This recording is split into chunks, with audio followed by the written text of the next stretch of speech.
Sir Kaleshwaram project పొంగిపోలేదు. బాంబులు పెట్టిండు. చాలా మంచి ప్రశ్న ప్రవీణ్ అడిగారు. కుమార్ లాంటి వ్యక్తి కూడా అడిషనల్ డీజీ స్థాయి చేసిండు. ఇంత పెద్ద వ్యవస్థ ఉంది.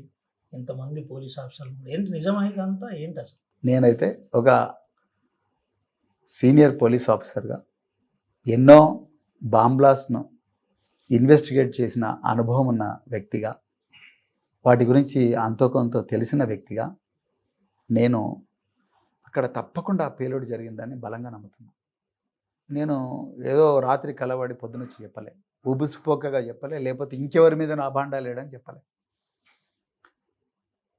అక్టోబర్ 21, 2023 సాయంత్రం 6:30 రవికాంత్ అనే ఒక అసిస్టెంట్ ఎగ్జిక్యూటివ్ ఇంజనీరు నేను డ్యూటీలో ఉండగా పెద్ద ఎత్తున శబ్దాలు వినిపించినాయి. అక్కడ పోయి చూస్తే ఒక పిల్లరు కుంగిపోయినది, అది కుంగిపోయినది రోడ్డు. దీని వెనక ఎవరో అసాంఘిక శక్తులు ఉన్నారు అని చెప్పి 21వ తారీఖు నాడు పోలీస్ స్టేషన్లో కంప్లైంట్ ఇస్తే 22వ తారీఖు నాడు 174/2023 ఆఫ్ మాదేవ్ పోలీస్ స్టేషన్ ఎఫ్ఐఆర్ అయింది. ఒక పెద్ద ఎత్తున శబ్దాలు వచ్చినాయి. అదేవిధంగా అగంతకులు ఉన్నారు అని ఎఫ్ఐఆర్లో ఉన్నప్పుడు మొట్టమొదట పోలీసు వాళ్ళు చేయాల్సింది దాన్ని నేరస్థలంగా పరిగణించాలి. నేరస్థలంగా పరిగణించి ఆ నేరస్థలాన్ని సీజ్ చేయాలి. సీజ్ చేసి పెద్ద ఎత్తున బందోబస్తు పెట్టాలి. డాగ్ స్క్వాడ్ను పిలిపించాలి, బాంబ్ డిస్పోజల్ స్క్వాడ్ను పిలిపించాలి, క్లూస్ టీమ్ను పిలిపించాలి, ఎక్స్ప్లోజివ్ నిపుణులు ఎవరు ఉంటే వాళ్ళందరినీ పిలిపించాలి. నీళ్ళన్నీ విత్డ్రా చేసిన అంటే మొత్తం వదిలేసిన వాళ్ళందరినీ నీళ్ళ పిల్లర్ల దగ్గరికి మొత్తం కూడా శాంపుల్స్ సేకరించాలి. ఇవేవి జరగలేదు. ఆ 2 పేపర్లు ఉన్నాయి ఆ ఎఫ్ఐఆర్లు ఇప్పటికి కూడా. నేను పోలీస్ ఆఫీసర్తో మాట్లాడుతూ చెప్పిన. కాళేశ్వరం ప్రాజెక్టులో మేడిగడ్డ బ్యారేజ్ అనేది ఏదైతే ఉందో అది 3 నుంచి 4,000 కోట్లతో కట్టింది. ఆ బ్యారేజు 500 సంవత్సరాల్లో అత్యంత ఎక్కువగా వరదలు ఎప్పుడైతే వచ్చినాయో 1986లో వచ్చిన వరదల్లో ఉధృతిని దృష్టిలో పెట్టుకొని దాని పునాదులు వేసింది. కరెక్ట్. కానీ 2022వ సంవత్సరంలో ఆ 1986 కన్నా ఎక్కువ వర్షం వచ్చింది. 29 లక్షల క్యూసెక్ల వరద నీరు ప్రవహించింది.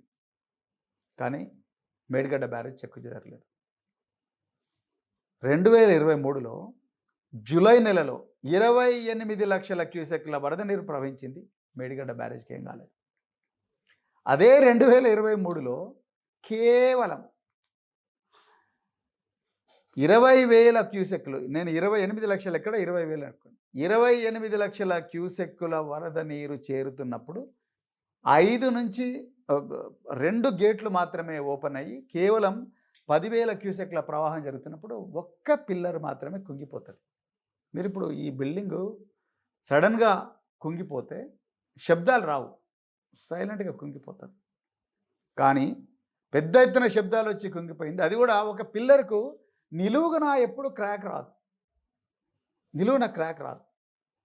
కానీ నిలువుగా క్రాక్ వచ్చిందంటే ఎవరో అసాంఘిక శక్తులు కంట్రోల్డ్ ఎక్స్ప్లోజన్ అనే ఒక టెక్నిక్ వాడి పగుళ్ళు వచ్చేటట్టుగా ప్రభుత్వాన్ని బదనాం చేసేటట్టుగా కుట్ర చేసిండ్రు అనే అనుమానం నాకున్నది. ఆ రోజు పోలీసు వాళ్ళు అక్కడ కాల్ డీటెయిల్స్, ఆ కాళేశ్వరం మేడిగడ్డ ఏరియాలో ఏవేవి కాల్ డీటెయిల్స్ ఉన్నాయనే డంప్ అంటాం పోలీస్ లాంగ్వేజ్లో, టెక్నికల్ సిడిఆర్స్ మొత్తం కూడా ఆ రోజు లక్షల కాల్స్ సిడిఆర్ తీసుకొని హైదరాబాద్లో కాళేశ్వరం మీద విషం కక్కుతున్న వ్యక్తుల సిడిఆర్లు తీసుకొని 2 మ్యాచ్ చేసి ఉంటే అసలు దొంగ దొరికేవాడు.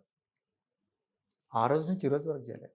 National Dam Safety Authority Uttarakhand, సిక్కింలో ప్రాజెక్టులు కొట్టుకొని పోతే కూడా అదే నెలలో, జూన్ నెలలో పోతే అదే సంవత్సరంలో అక్కడికి పోని నేషనల్ డ్యామ్ సేఫ్టీ అథారిటీ ఆగ మేఘాల మీద కిషన్ రెడ్డి లెటర్ రాగానే, బన్సా నుంచి లెటర్ రాగానే ఉరికొచ్చి ఎస్ ఇది ఈ స్వతంత్ర భారతదేశంలో ఇంతకన్నా ఘోరమైన విపత్తు లేదని అన్నారు. అందుకొరకే నేను ఒక పార్టీ జనరల్ సెక్రటరీ కన్నా ఒక మాజీ పోలీస్ అధికారిగా 10 మంది 20 మంది ఎక్స్పర్ట్స్తో మాట్లాడి నేను ఆ కంక్లూజన్కి వచ్చిన. నేను అదే చెప్పిన, మీకు నిజంగా ఎఫ్ఐఆర్ను ఇన్వెస్ట్ చేసి ఉంటే ఇట్లా చేయాల్సి ఉండే, ఇట్లా చేయకుండా ఇంకా వేరే విధంగా ఎట్లా చేస్తారు అనేదే నేను చెప్పిన. నిజంగా పిల్లలు కూలిపోతే అన్ని పిల్లర్లు కూలిపోవాలి, ఒకటే పిల్లర్, అది కూడా ఏమాత్రం ప్రవాహం లేనప్పుడు ఎట్లా కూలిపోతుంది, ఎట్లా కుంగిపోతుంది. సో అన్ని పిల్లర్లు పోవాలి. అదేవిధంగా మరి సుందిల్లా అన్నారం బ్యారేజీలో కూడా ఇలాంటి కుంగిపోవడం జరగాలి, అక్కడ జరగలేదు. ఎంతో అద్భుతంగా మరి కట్టిన ప్రాజెక్టు ఒక్క పిల్లరు కుంగిపోతేనే దీంట్లో ఏదో జరిగింది అన్న అనుమానం నాకు ఇప్పటికి కూడా బలంగా ఉంది. ఆ దిశలో పోలీస్ ఇన్వెస్టిగేషన్ జరగలేదు. అది పీసీ ఘోష్ కమిషన్ వేసింది. పీసీ ఘోష్ కమిషన్ ఎక్కడ కూడా ఈ ఎఫ్ఐఆర్ గురించి ప్రస్తావించలేదు. అదే అడగబోతుంది. అంటే మేడిగడ్డ ప్రాజెక్టు ఒకవేళ కనుక నిజంగానే బ్లాస్టింగ్ చేస్తే యాష్ మార్కులు కావచ్చు, మీరు అన్నట్టు ఎక్స్ప్లోజివ్ మార్క్స్ కావచ్చు, ఇవన్నీ అప్పుడు ముఖ్యమంత్రిగా కేసీఆరే ఉండే. ఎందుకు ఇదంతా జరగలేదు? దీని అంశంలో అప్పటికే ఎలక్షన్ కోడ్ వచ్చింది. అక్టోబర్ 9, 2023కే ఎలక్షన్ కోడ్ వచ్చేసింది. ఎలక్షన్ కోడ్ వచ్చినప్పుడు ప్రభుత్వం అంతా కూడా చీఫ్ ఎలక్టరల్ ఆఫీసర్ కంట్రోల్లో ఉంటుంది, ముఖ్యమంత్రి కంట్రోల్లో ఉండదు. ముఖ్యమంత్రి ఏ చర్య తీసుకున్నా కూడా ఆ చర్య మీద కంటిన్యూస్గా రివ్యూలు జరుగుతాయి. అందుకొరకే చీఫ్ ఎలక్టరల్ ఆఫీసర్ అప్పుడు ఎవరున్నారో ఆయన అడగాలి ప్రశ్న. ఆయన ఎందుకు ఆ నిర్ణయం తీసుకోవాలి? చీఫ్ సెక్రటరీ ఆ నిర్ణయం తీసుకోవాలి, లేకపోతే గవర్నర్ ఎవరో నిర్ణయం తీసుకోవాలి. అంతే తప్ప ముఖ్యమంత్రిని ఆ రోజు అపధర్మ ముఖ్యమంత్రిగానే ఉంటారు అప్పుడు ఎలక్షన్ కూడా. అప్పుడు వాళ్ళు ఇట్లాంటి నిర్ణయాలు తీసుకుంటారు అనుకున్నాను. అందుకొరకే ఆ రోజు ఎవరైతే డ్యూటీలో ఉన్న పోలీస్ ఆఫీసర్స్ ఉన్నారో ఎవరైనా కానీ వాళ్ళని కూడా ఈ ప్రశ్న అడగాలని చెప్పినాను.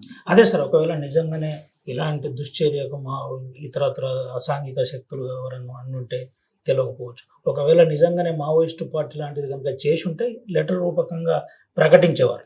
ఏంటి ఎట్లా చూడవచ్చు? దీంట్లో రాజకీయ పార్టీల హస్తమే ఉందనుకుంటున్నారా, లేకుంటే నేనైతే బలంగా రాజకీయ పార్టీల హస్తం, ఏ రాజకీయ పార్టీ అని చెప్పేదానికన్నా కూడా కాళేశ్వరం నుంచి ఇంతకుముందు ఎంతైతే విషం కక్కుతున్నారో ఆ విషం కక్కే పార్టీల పాత్ర గురించి కూడా తీవ్రంగా పరిశోధించాలి. ఈ ఆడిట్ అనాలిసిస్ కావచ్చు, ఇంకేదైనా కావచ్చు, టెక్నికల్ ఎవిడెన్స్ అంతా తీసుకొని పరిశోధిస్తే తప్పకుండా ఏదో ఒక ఫలితం వస్తుందని నేను అయితే అనుకుంటున్నాను. అది ఆషామాషిగా జరిగిన వ్యవహారం అయితే కాదు, అట్లా అంత ఈజీ కూడా కాదు.